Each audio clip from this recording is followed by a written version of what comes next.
Treneri, Juventus debiutavo Europos taurės turnyre. Kokį pažymį parašytumėt savo komandai po šių rungtynių? Kiek balų? Iš kiek balų? Iš 10. 10 balų parašyčiau 7 balus, o gal net ir 8. Gerai pradėjom rungtynės, matys, kad vyrai tikrai gerai tokie koncentruoti, ką ir kalbėjom Rūbinėj, kaip ruošiamės psichologiškai. Viskas gerai buvo, pradžia gera.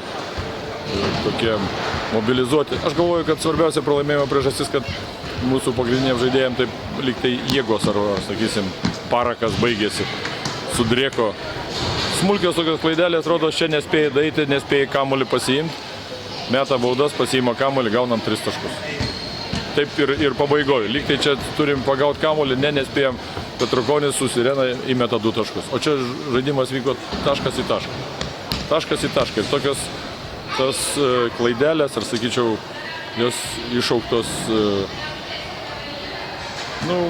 fizinės jėgos ar nuovargis iššaukė ir neleido sukovoti iki galo, kaip norėjom.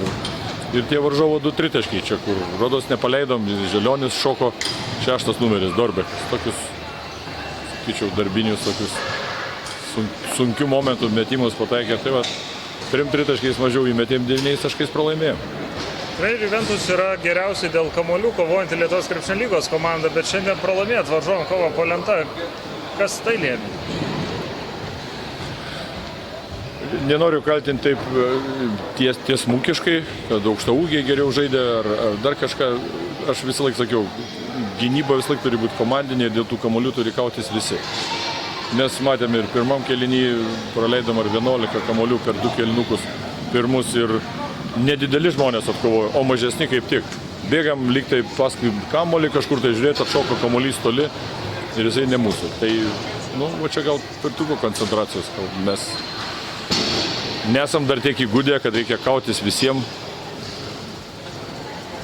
Bet turbūt ir Spencerio tolimų metimų, ne šiandien labai reikėjo metyti gerų pažįstų. Taip, buvo geros progos ir taip kažkaip skauda, kad reikia pataikyti ir vėl tas žaidimas atsities ir viskas gerai. Tai vietoj to pataiko jų 6 numeris iš kampo čia tokius sunkius metimus. O mūsų auksarankis šiek tiek sudreifavo.